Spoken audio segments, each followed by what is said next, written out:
Moïse est, selon la tradition, le premier prophète du judaïsme. Moïse apparaît dans le livre de l'Exode. Il est le personnage le plus important de la Bible hébraïque, recevant la loi pour le judaïsme, préfigurant Jésus-Christ pour le christianisme et précédant le prophète Mohammed pour l'islam. Moïse, qui signifie soleil, Moïse, Elo, Massa, est le fils du soleil et de la rivière. Pour les musulmans, Moussa signifie la mousse de l'eau. Tu te lèves pour cela avec la lune et tu te couches avec la lune. Moi je me lève avec le soleil et je m'endors avec le soleil. Le soleil est donc mon temps et mon horaire. Et la lune est ton temps et ton horaire.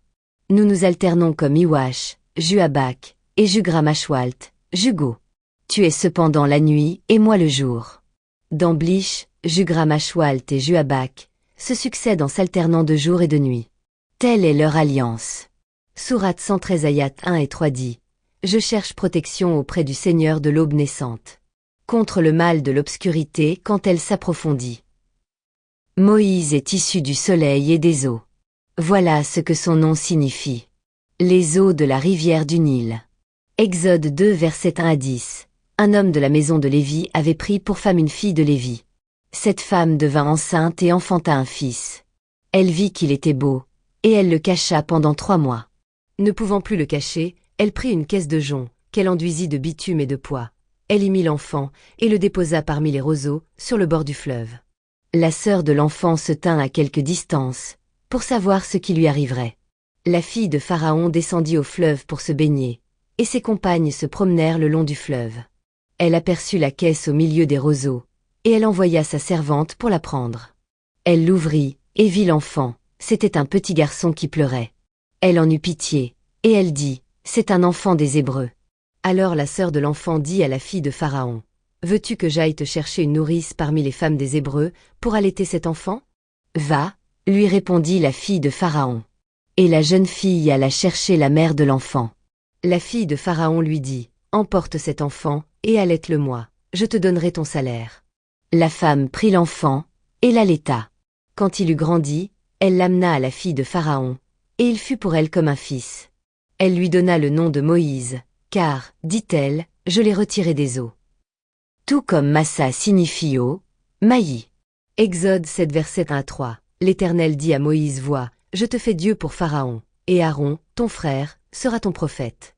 Toi, tu diras tout ce que je t'ordonnerai, et Aaron, ton frère, parlera à Pharaon, pour qu'il laisse aller les enfants d'Israël hors de son pays. Dieu se cache dans le Messie, comme dans ce récit-ci. Il est caché derrière son prophète. Et il a fait de son prophète Moïse, Dieu. Et Aaron le frère de Moïse, le prophète de Moïse. Le prophète du soleil Moïse, Moïse. Aux yeux des hommes, c'est Moïse qui est Dieu, et c'est Aaron qui est prophète. C'est Moïse qui a accompli les miracles et c'est Aaron qui est son messager. Exode 14 versets 15 à 16. L'Éternel dit à Moïse, « Pourquoi ces cris ? Parle aux enfants d'Israël, et qu'ils marchent. Toi, lève ta verge, et tends ta main sur la mer, et fends-la, et les enfants d'Israël entreront au milieu de la mer à sec. » Moïse entendait des voix ? Non. C'est simplement comme ça qu'il est représenté. Par les miracles des voix. Exode 14 verset 21. Moïse étendit sa main sur la mer. Et l'Éternel refoula la mer par un vent d'Orient, qui souffla avec impétuosité toute la nuit. Il mit la mer à sec, et les eaux se fendirent. Exode 14 versets 26 à 28. L'Éternel dit à Moïse, étends ta main sur la mer, et les eaux reviendront sur les Égyptiens, sur leurs chars et sur leurs cavaliers. Moïse étendit sa main sur la mer. Et vers le matin, la mer reprit son impétuosité, et les Égyptiens s'enfuirent à son approche, mais l'Éternel précipita les Égyptiens au milieu de la mer. Les eaux revinrent, et couvrirent les chars, les cavaliers et toute l'armée de Pharaon, qui était entrée dans la mer après les enfants d'Israël. Et il n'en échappa pas un seul. Le premier miracle accompli par Moïse, premier personnage à être appelé homme de Dieu dans la Bible, est sans doute l'un des plus célèbres. L'homme de Dieu, c'est aussi la parole, au point M, de Dieu. On appelle EM le sanskrit de Brahman. La parole est le ruk de Dieu. Les ruks, comme dans le manga Magie, sont à l'origine de l'énergie qu'on appelle Magua. Les montagnes, les océans, le sol et l'air lui-même contiennent tous des ruks. Le Magua est une énergie créée à partir de ruks. C'est de l'énergie pure, et la concentrer et la tirer n'est pas très puissant. et elle ne peut causer que de petites blessures. Il y a du magua dans toutes les créatures vivantes, mais seuls les magiciens peuvent invoquer ce pouvoir et ainsi utiliser la magie. La manipulation du magua est la capacité de manipuler l'énergie créée par Ruk, magua, dans son corps. Les magiciens ont également cette capacité, mais contrairement aux non-magiciens, ils sont nés avec ce talent. Ils n'ont pas eu à l'apprendre, ce qui les rend inaptes à l'enseigner. Les Ruks sont des éléments purs généralement colorés en blanc. Cependant, ils peuvent prendre d'autres couleurs pour indiquer si une personne est amoureuse ou s'il s'agit de certains types de magie. Sourate 93 ayat 1 et 2, par le jour montant, et par la nuit quand elle couvre tout. Par le soleil levant et par la nuit nocturne. Par les lumières et par les ténèbres. Sourate 114 dit « Je cherche protection auprès du Seigneur des hommes.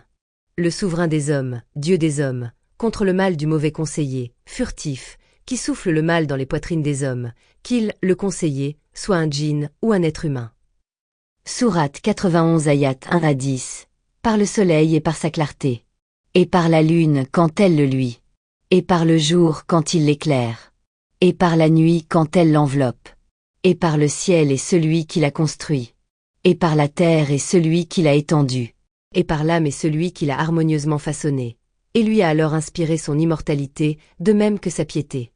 A réussi, certes, celui qui la purifie, et est perdu, certes, celui qui la corrompt. Sourate 89 ayat 1 à 4, par l'aube, et par les 10 nuits, par le père et l'impère, et par la nuit quand elle s'écoule. Sourate 85 ayat 1 à 3, par le ciel aux constellations, et par le jour promis, et par le témoin et ce dont on témoigne. Sourate 81 ayat 1 à 18, quand le soleil sera obscurci, et que les étoiles deviendront ternes, et les montagnes mises en marche, et les chamelles à terme, négligées, et les bêtes farouches, rassemblées, et les mers allumées, et les âmes accouplées, et qu'on demandera à la fillette enterrée vivante pour quel péché elle a été tuée. Et quand les feuilles seront déployées, et le ciel écorché et la fournaise attisée, et le paradis rapproché, chaque âme saura ce qu'elle a présenté. Non. Je jure par les planètes qui gravitent, qui courent et disparaissent par la nuit quand elle survient, et par l'aube quand elle exhale son souffle. Sourate 54 ayat 1, l'heure approche et la lune s'est fendue. Sourate 53 ayat 1, par l'étoile à son déclin. Pour les traditions monothéistes juives et chrétiennes, Moïse est l'auteur sous inspiration divine du Pentateuque, c'est-à-dire des 5 premiers livres de la Bible, livres qui constituent la Torah juive et sont appelés la loi de Moïse dans ces 2 religions. C'est là que sont relatées l'histoire de Moïse lui-même, celle des patriarches et celle du peuple d'Israël. Moïse y apparaît comme le prophète et le guide qui conduit le peuple hébreu hors d'Égypte, où il vivait dans la servitude, après que les 10 plaies infligées à l'Égypte ont permis sa libération. Moïse est le fils d'Amram et de Yochébed.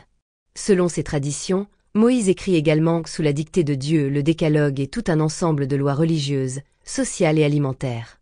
En plus de cette idée d'une rédaction mosaïque sous la dictée de Dieu connue comme la Torah écrite, les rabbins attribuent également à Moïse la réception prophétique de la Torah orale que constituent les commentaires de la loi codifiée dans la Mishnah. En islam, Moïse, sous le nom de Moussa, est le prophète le plus présent dans le Coran, cité à 136 reprises. Il fait partie des grands prophètes, considéré comme l'un des messagers envoyés par Allah, et il annonce le prophète Mohammed. Les récits mosaïques du Coran font référence au Pentateuque et à l'Agada, mais proposent aussi des épisodes originaux, insistant sur le parallélisme entre Mohammed et Moïse. Sourate 36 ayat 29, ce ne fut qu'un seul cri, et les voilà éteints. C'est ainsi que s'achève mon sujet sur le thème de Moïse. J'espère que ça vous aura plu.